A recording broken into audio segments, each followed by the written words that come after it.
અને સર્વે મહેમાનશ્રીઓનું નવાગામ પ્રાથમિક શાળા વતી હાર્દિક સ્વાગત કરું છું. રૂડી રૂડી રંગોળી અમે પુરાવીએ, આપણે સાથે મળી આ અવસરને દીપાવીએ. તો આજે પધારેલ મહેમાનોનું પુસ્તક દ્વારા સ્વાગત કરી આપણી ગુર્જર પરંપરાને નિભાવીએ.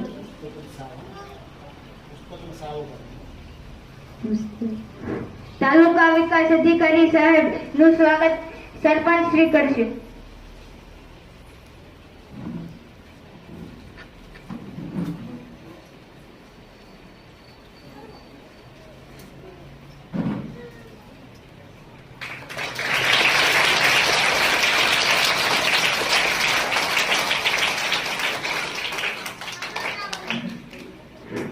તાલુકા પ્રાથમિક શિક્ષણ અધિકારી સાહેબ નું સ્વાગત બટુકભાઈ મકવાણા કરશે.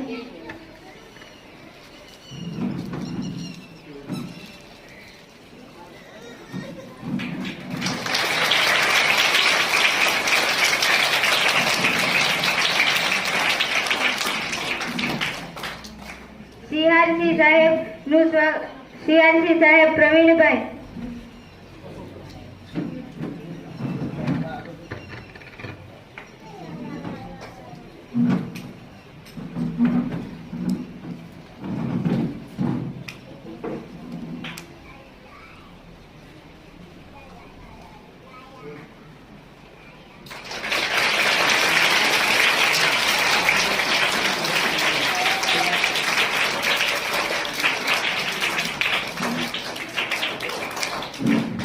કેન્દ્રવર્તી શાળાના આચાર્ય શ્રી ગોધાણી સાહેબ નું સ્વાગત આચાર્ય શ્રી જિગ્નેશભાઈ કરશે.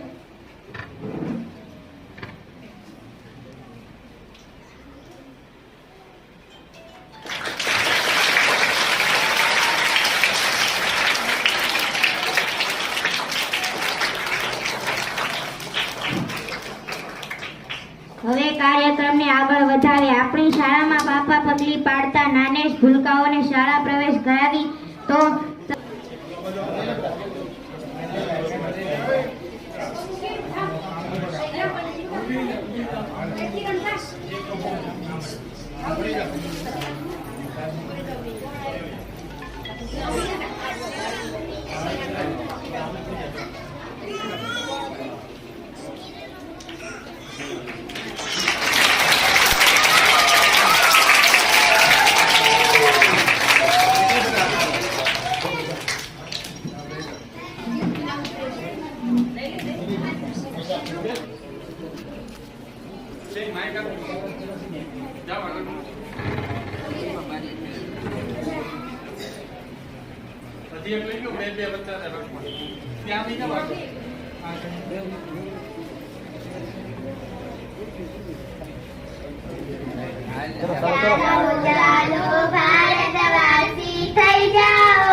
યોગનો મહિમા વર્ણવ્યો છે. યોગ દ્વારા આપણે સ્વસ્થ અને દીર્ઘ જીવન જીવી શકીએ છીએ.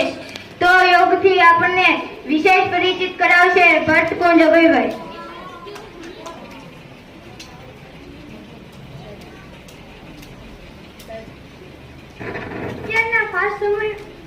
અત્યારના ફાસ્ટ સમયમાં આપણે જાણીએ છીએ કે ઘણી બીમારીઓ આપણે એમ ભયંકર છે, પણ આપણે અત્યારના સમયમાં તો સાવ સામાન્ય થઈ ગઈ છે ને. જેમ કે આપણે જોઈએ છીએ કે અત્યારની બીમારીઓ તો ખૂબ જ સારી એ રીતે જાણીએ છીએ, જેમાં આપણે જીવન પણ થોડું જાય છે અને આપણી બચાવેલી પૂંજી પણ વપરાઈ જાય છે.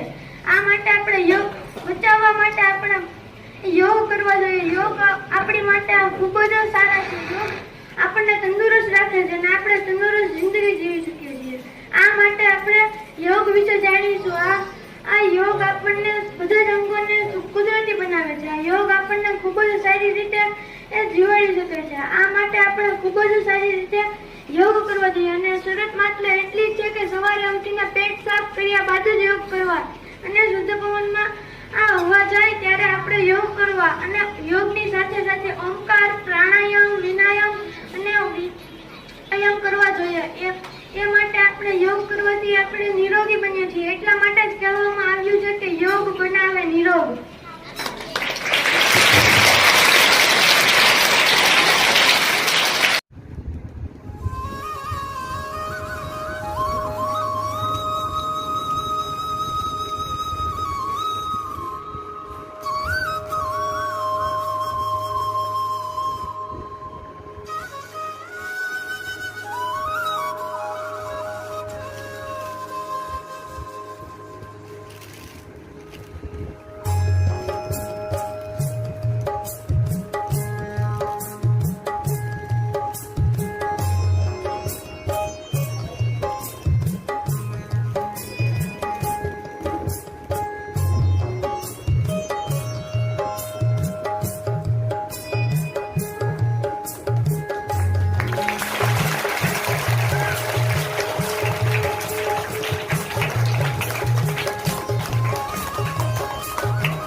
बढ़ाए जा, खुशी के गीत गाए जा, ये जिंदगी है तो